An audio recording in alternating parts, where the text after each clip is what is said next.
क्यों जी, क्या कर रहे हो? कुछ नहीं यार, काम में लगा हुआ हूँ अपने। क्यों परेशान करने आ गई बेकार में? पत्नी का भी ध्यान रखा करो, वरना वही होगा जो शर्मा जी के साथ हुआ था। क्या बोल रही हो यार? कहना क्या चाह रही हो? कौन सा आदमी, क्या हो गया उसके साथ? अच्छा, आपको नहीं पता? एक बार एक पत्नी ने अपने पति से बोला कि सुबह हो गई है, अब जल्दी उठ जाओ। उसने पत्नी से बोला कि आंख नहीं खुल रही है यार, कुछ ऐसा बोलो कि नींद भाग जाए। पत्नी ने बोला, रात में जिस जानू से आप चैटिंग कर रहे थे वो मेरी ही दूसरी आईडी है। वाह वाह वाह वाह, क्या जोक लेकर के आई हो। बट मुझे इन बातों से फर्क नहीं पड़ता, ठीक है ना? ठीक है, मैं तो बस बता रही थी। ये बात है तो चलो मैं भी तुम्हें कुछ बता देता हूँ। एक बार पता क्या हुआ? एक पति ने अपनी पत्नी को जोरदार तमाचा मारा। पत्नी तिलमिला उठी और पूछा, मैंने क्या गलती की है जी, मुझे क्यों मारा? तो पति ने बोला, तुम कोई गलती करो उसके लिए मैं इंतज़ार थोड़ी ना करता रहूँगा। अच्छा चलो ये बताओ, खाना क्यों नहीं बनाया अभी तक? अरे कैसे बनाती खाना, मेरे तो खुद इतनी लग गई, गिर गई थी मैं। है? गिर गई थी? अरे भैया कहाँ गिर गई थी, क्या लग गई, कुछ बताओ भी तो सही। और क्या, तकिए पे गिर गई थी और आंख लग गई मेरी। वाह वाह वाह वाह, शाबाश। तकिए पे गिर के आँख लग गई और खाना नहीं बनाया मेम साहब ने। भैया कहाँ से पल्ले पड़ गई पता नहीं। अब यहाँ मैं अपने भूखे पेट को लेकर कहाँ जाऊँ, तुम्हारी माँ के घर? आप तो ना बस मेरे घर वालों के पीछे ही पड़े रहोगे। अरे हाँ हाँ, ठीक है, मेरी ही गलती है। रोज रोज भूखा मरने से तो अच्छा है एक बार खुदकुशी ही क्यों ना कर लूँ। शायद आपको याद नहीं है वो पंडित जी ने शर्मा जी को क्या बताया था। क्या बता दिया भाई पंडित जी ने, ऐसा क्या बता दिया? एक दिन शर्मा जी की अपनी पत्नी से लड़ाई हो गई थी, तो वो पंडित जी के पास राय लेने पहुंचे। शर्मा जी ने पंडित जी से बोला कि पंडित जी एक बात बताइए कि पंडित जी, ये जन्म जन्म के साथ वाली बात क्या सच होती है?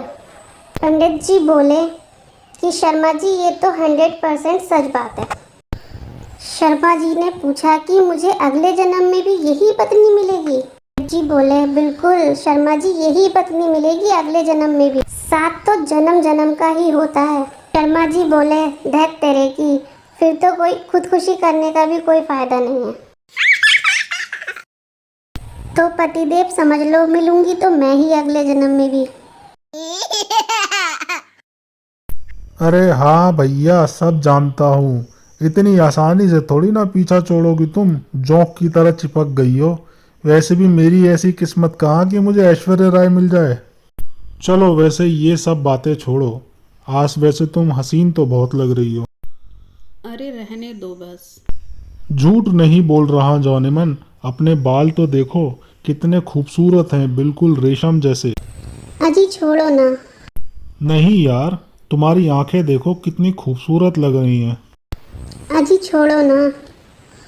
तुम्हारी आवाज़ आहा कितनी सुरीली है, बिल्कुल कोयल की तरह। अरे छोड़ो ना, क्यों झूठ बोल रहे हो? तुम्हारी चाल कितनी सुंदर है, जैसे कि मोरनी नाच रही हो। हे भगवान, अब छोड़ भी दो। अबे इतनी लंबी लंबी छोड़ रहा हूँ इतनी देर से, अब और कितनी छोड़ूंगा? अच्छा, तो अभी तक आप मेरा मजाक बना रहे थे? अरे मैं क्या मजाक बनाऊंगा तुम्हारा, मैं तो खुद मजाक बन चुका हूँ शादी के बाद से।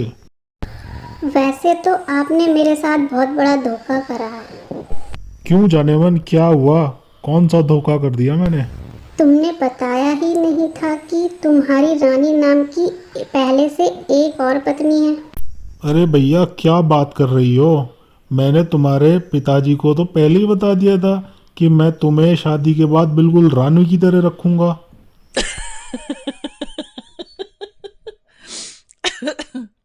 मैंने तुमसे शादी कुछ छुपा के नहीं की है, सब कुछ बता दिया था तुम्हारे पापा को। वैसे तुम्हें एक बार की बात पता है शर्मा जी के बारे में? कौन सी बात? पिछले हफ्ते ही मैं शर्मा जी के घर गया था और उनकी पत्नी की फ़ोटो रखी देखी। फ़ोटो देखकर मैंने बोला कि शर्मा जी, आपकी और भाभी जी की जोड़ी बिल्कुल राम और सीता की जैसी है। सुनकर शर्मा जी ने हंसकर बोला, कहाँ है यार, आज तक ना तो तेरी भाभी को कोई रावण लेके गया और ना ही आज तक ये खुद धरती में समाई। अरे बड़ी घटिया सोच है शर्मा जी की। वैसे आप क्या कहना चाहते हो? कुछ नहीं, मैं तो बस इतना ही कहना चाह रहा था कि हम दोनों की जोड़ी भी बिल्कुल राम और सीता के जैसी है। अच्छा ये सब बातें छोड़ो, मुझे कुछ पैसों की ज़रूरत है। हाँ हाँ, आ गई ना मुद्दे की बात पर। खाना तक बना के दे नहीं सकती और पैसे मांगने के लिए एकदम खड़ी हो गई। वैसे कितने पैसे चाहिए और किस काम के लिए? मुझे 1000 रुपये दे दो, अंडरवियर लेना है। अरे बाप रे, 1000 रुपये का अंडरवियर? क्या अंडरवियर भी पार्टी वियर लोगी? अच्छा चलो, एक फीकी चाय बना के दे दो। डॉक्टर ने बोला है कि फीकी चाय ही पीनी है मुझे। अरे यार, अलग अलग चाय नहीं बना सकती मैं कि तुम्हारे लिए फीकी बनाऊं, अपने लिए मीठी। एक काम करो, लड्डू खा लो अभी, उसके ऊपर से चाय पियोगे तो फीकी लगेगी। अरे यार, बड़ी कामचोर हो। चाय बना नहीं रही हो और मुझसे बोल रही हो कि मैं लड्डू खा लूं। वाह। इतनी ही प्रॉब्लम है तो खुद बना लो ना चाय। हाँ, खुद बना लेता, मगर मेरे सर में बहुत तेज दर्द हो रहा है तुमसे इतनी देर से बातें कर करके। हाँ तो मेरे भी गले में दर्द हो रहा है। वाह वाह, ये तो बहुत ही बढ़िया आइडिया है। एक काम करते हैं, तुम मेरा सर दबा दो और मैं तुम्हारा गला दबा देता हूँ।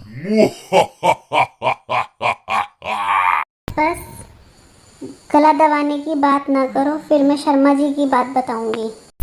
अरे फिर वही शर्मा की बात, क्या हो गया ऐसा? एक बार उनकी पत्नी ने उनसे पूछा कि अगर मैं आपको 4-5 दिन घर में दिखाई ना दूं तो आपको कैसा लगेगा। शर्मा जी बड़े खुश हो गए और बोले अच्छा लगेगा। फिर तो उनकी पत्नी उन्हें सोमवार, मंगलवार, बुधवार और गुरुवार को भी दिखाई नहीं पड़ी। शुक्रवार को जब आँख की सूजन थोड़ी कम हुई तब दिखाई देना शुरू हुई। अच्छा, तो मुझे धमका रही हो, समझ गया मैं। लेकिन ये बात याद रखना, मैं किसी की धमकी से डरने वालों में से नहीं हूँ। मर्द हूँ, मर्द। हाँ हाँ, बहुत देखे हैं तुम्हारे जैसे मर्द, मैं भी मर्द मारूं। चलो चलो, पूरी सुबह तो बर्बाद हो ही गई। अब मैं ज़रा ऑफिस जा रहा हूँ, सोच रहा हूँ बॉस के साथ ही लंच कर लूँगा। पता है लंच में क्या मिलेगा तुम्हें खाने को? क्या पता है क्या मिलेगा खाने में? बॉस के साथ तो गालियां ही मिलेंगी खाने के लिए, और क्या मिलेगा। भर लेना पेट गालियों से। पत्नी तो तुम्हें रास नहीं आ रही है ना?